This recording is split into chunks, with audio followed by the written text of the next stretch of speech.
त्र्यम्बकं यजामहे सुगन्धिं पुष्टिवर्धनम्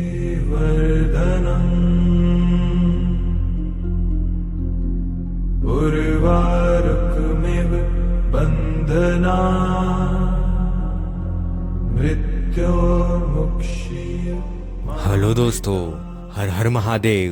स्वागत है एक बार फिर आपका चैनल पर। आज हम आपको लाए हैं महाराष्ट्र के पुणे जिले के बेहद ही सुंदर प्लेस भीमाशंकर। आज हम आपको बताएंगे भीमाशंकर कैसे पहुंचा जाए, यहाँ कहाँ पर रुका जा सकता है, यहाँ आने का सही टाइम क्या है। इस ट्रिप में ज्वाइन किया है मेरे साथ में हर्षित, अरुण, विपिन और अभिषेक ने। भीमाशंकर ज्योतिर्लिंग 12 ज्योतिर्लिंग में से 6 नंबर का ज्योतिर्लिंग है, जो कि पुणे सिटी से 110 किलोमीटर की दूरी पर स्थित पश्चिम घाट के सह्याद्री पर्वत पर स्थित है। यह मंदिर 3250 फीट की ऊंचाई पर स्थित है। अब हम बात कर लेते हैं भीमाशंकर ज्योतिर्लिंग कैसे पहुंचा जाए। भीमाशंकर के पास सबसे बड़ा शहर पुणे है, उसके बाद नासिक पड़ता है जो कि 213 किलोमीटर है। यदि आप पुणे शहर आते हैं तो आपको देश के लगभग 80 से 90% एयरपोर्ट से फ्लाइट मिल जाएगी। ट्रेन भी आपको देश के लगभग सारे बड़े शहरों से डायरेक्ट मिल जाएगी। यदि आपके पास कार या बाइक है तो आप भीमाशंकर ज्योतिर्लिंग तक अपनी बाइक या कार से डायरेक्ट आ सकते हैं। पुणे रेलवे स्टेशन और एयरपोर्ट पहुंचने के बाद आपको सबसे पहले पुणे के शिवाजी नगर बस स्टैंड जाना होगा, जहां से आपको भीमाशंकर ज्योतिर्लिंग जाने के लिए डायरेक्ट बस मिल जाएगी। महाराष्ट्र की सरकारी बस द्वारा भीमाशंकर ज्योतिर्लिंग जाने के लिए किराया 180 रुपये है।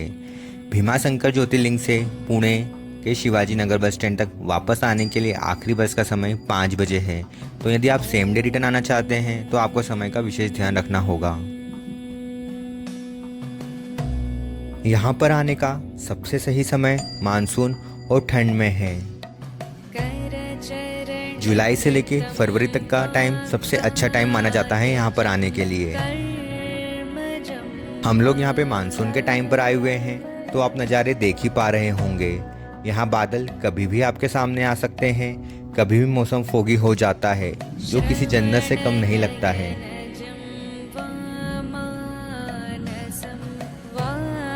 अब बात कर लेते हैं भीमाशंकर ज्योतिर्लिंग के आसपास होटल की सुविधा की।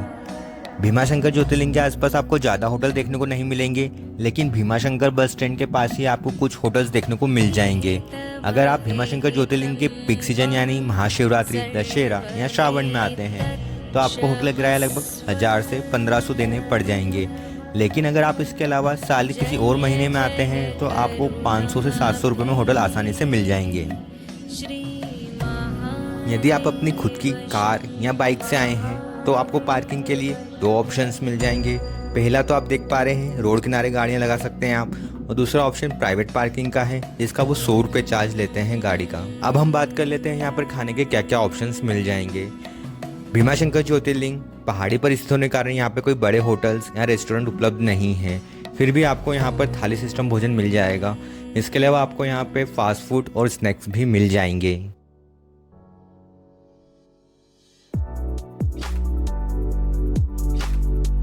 यदि आप काफ़ी कम टाइम के लिए यहाँ पर आए हैं और आपको होटल भी नहीं लेना है तो हम आपको एक ऑप्शन और बताते हैं, जो कि है पब्लिक वॉशरूम्स का। यहाँ पर पर्सन आपको 50 रुपये में नहाने और फ्रेश होने की सुविधाएं मिल जाएगी। आप देख सकते हैं यहाँ की सफाई कितनी अच्छे से करी हुई है, तो आप ये ऑप्शन भी कंसिडर कर सकते हैं। यहाँ पर आपको नहाने के लिए वॉशरूम, फ्रेश होने के लिए टॉयलेट्स और चेंजिंग रूम मिल जाएंगे।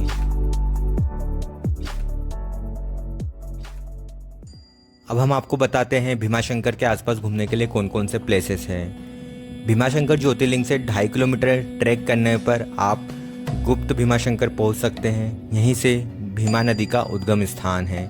इसके अलावा 700 मीटर पर हनुमान जी का मंदिर है, और इसके अलावा यहाँ पर सनसेट पॉइंट भी है, जिसे मुंबई पॉइंट कहा जाता है। नज़ारे देखिए दोस्तों, आप यहाँ पर आएंगे तो आपका जाने का मन ही नहीं करेगा। भीमाशंकर बस स्टैंड से कुछ दूर पैदल चलने पर हम मंदिर पहुँच जाएंगे, जब तक हम मंदिर पहुंचते हैं मैं आपको यहाँ की कथा बताता हूँ। भीमाशंकर ज्योतिर्लिंग का वर्णन शिव पुराण में मिलता है। शिव पुराण में कहा गया है कि पुराने समय में कुंभकर्ण का पुत्र भीम नाम का एक राक्षस था। उसका जन्म ठीक उसके पिता की मृत्यु के बाद हुआ था। अपने पिता की मृत्यु भगवान राम के हाथों होने की घटना की उसे जानकारी नहीं थी। बाद में अपनी माता से इस घटना की जानकारी हुई तो श्री राम भगवान का वध करने के लिए आतुर हो गया। अपने उद्देश्य को पूरा करने के लिए उसने अनेक वर्षों तक कठोर तपस्या की, जिससे प्रसन्न होकर ब्रह्मा जी ने उसे विजय होने का वरदान दिया। वरदान पाने के बाद राक्षस निर्कुंस हो गया। उससे मनुष्यों के साथ साथ देवी देवताएं भी भयभीत रहने लगे। धीरे धीरे सभी जगह उसके आतंक की चर्चा होने लगी। युद्ध में उसने देवताओं को भी परास्त करना प्रारंभ कर दिया। उसने सभी जगह पर पूजा पाठ बंद करवा दिए। अत्यंत परेशान होने के बाद सभी देव भगवान शिव के शरण में गए।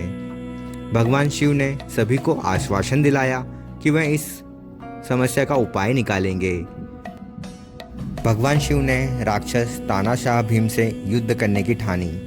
लड़ाई में भगवान शिव ने दुष्ट राक्षस को राख कर दिया और इस तरह अत्याचारी कहानी का अंत हुआ।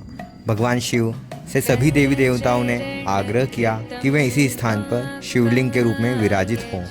उनकी इस प्रार्थना को भगवान शिव ने स्वीकार किया और भीमाशंकर ज्योतिर्लिंग के रूप में यहाँ पर विराजित हुए। दोस्तों, हम कथा में ही हम मंदिर तक पहुँच गए। अब हम आपको ले चलते हैं गर्भगृह के अंदर। भगवान शिव का जयकारा लगाते हुए आगे बढ़ते हैं। हर हर महादेव। यदि आप अभिषेक करवाना चाहते हैं तो यहाँ पर काउंटर्स बने हुए हैं, जहाँ पर आप रसीद कटवा के अभिषेक करवा सकते हैं, जिसका स्टार्टिंग प्राइस 151 रुपये है।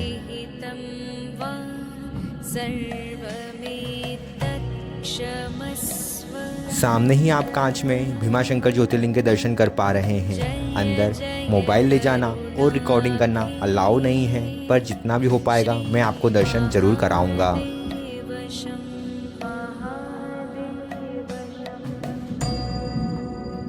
हमारे काफ़ी अच्छे से दर्शन हुए। हम आशा करते हैं कि आपके भी काफ़ी अच्छे से दर्शन हुए होंगे। अब हम बात कर लेते हैं यहाँ पर आने का टोटल खर्चा कितना होगा। आप स्क्रीन पे देख सकते हैं।